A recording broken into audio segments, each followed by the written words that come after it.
Hello, welcome back to the channel. Today we're back replacing an accumulator that I've installed a little while back on a property where we've installed the central heating, all the bathrooms, etc.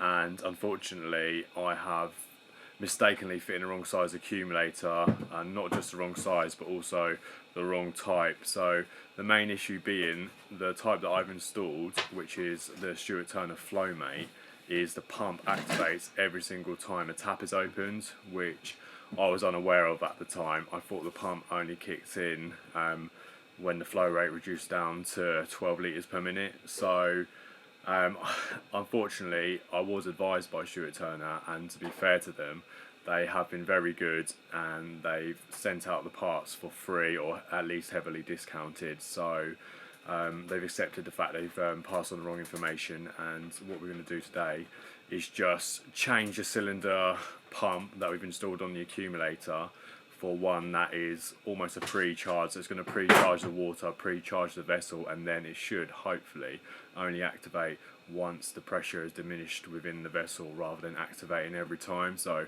what I'll do is I'll show you all the pipework and heating that we've installed previously, and then explain to you how we're going to rectify this problem.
So this is the current setup that I've previously installed here at this property. The pump activates every time an outlet's open, which the customer is getting hugely frustrated about, which is totally understandable. Now, I was originally advised by Stuart Turner that this was the correct setup. So the main issue we've got here is the incoming main is only one bar. So quite rare. You don't generally get that coming into a property, especially down where we live. So the solution was to have a pump that would activate and charge up the cylinder. Now, unfortunately, I've gone for the wrong type of charging system. So this one does activate every time a tap's open. It will also provide 12 litres of water per minute once the charge diminishes inside the cylinder. So what we're going to do is we need to alter the pipework and install a pump that actually pre-charges the system, so it should bump the pressure up to 3 bar hopefully, and also it won't activate until the pressure inside the cylinder diminishes, and then we can have a happy customer.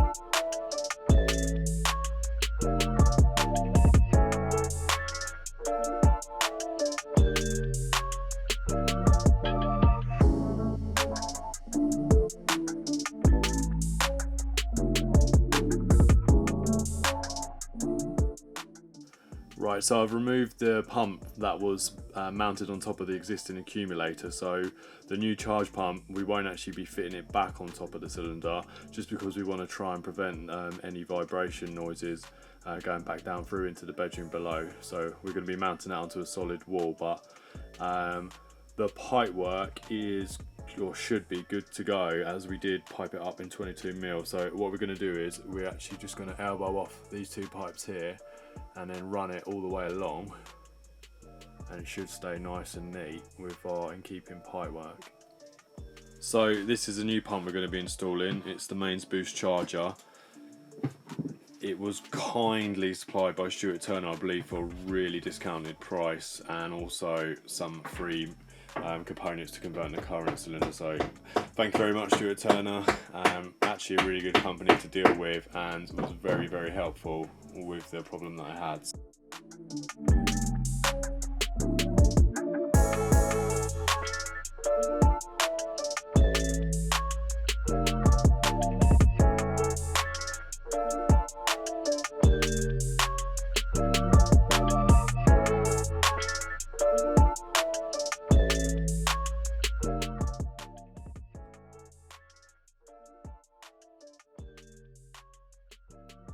Right, so Bailey's got the pump charger mounted onto the wall now.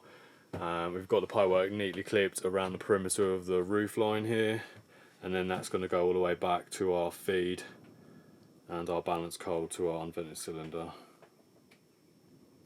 So because we're going to be converting the existing cylinder, we need to remove this connection on the bottom. So originally this flexible hose went straight up to the pump, which was mounted on the top, but I need to come off of here straight into 28mm as per the manufacturer's instructions. Install a lever valve, and then we can tee into our cold water distribution pipework. Okay, so the cylinder's in the upright position now. You can see I've had to alter it to 28mm.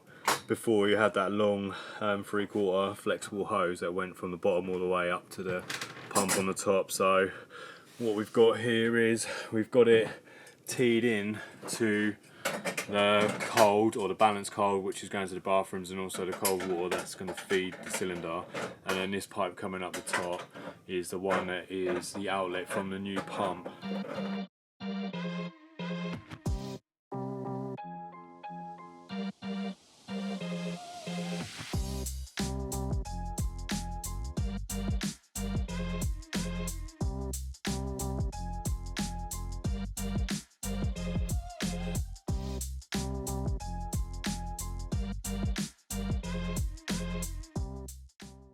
So the rest of the circuit's all full now. We're just going to open up the accumulator.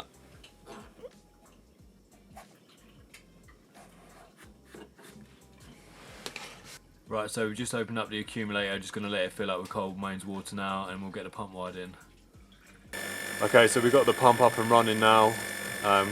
Cold water main coming in with about 1.2, so the pump's just charging it up.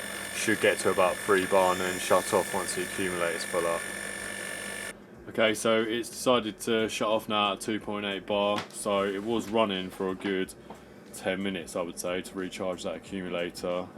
So what we've noticed is we can run 2 showers now for a good 5 minutes before the pump actually reactivates in. So running a basin, there shouldn't be any problems at all with the pump kicking in. So yeah, happy days. Right, so we're all up and running now, pressure's good, pump's shutting off when it's supposed to. So I'm really happy, hopefully the customer will be too. So thanks again for tuning into the channel. If you like, comment and subscribe on the video, we'd really appreciate it, and hope to see you on the next one.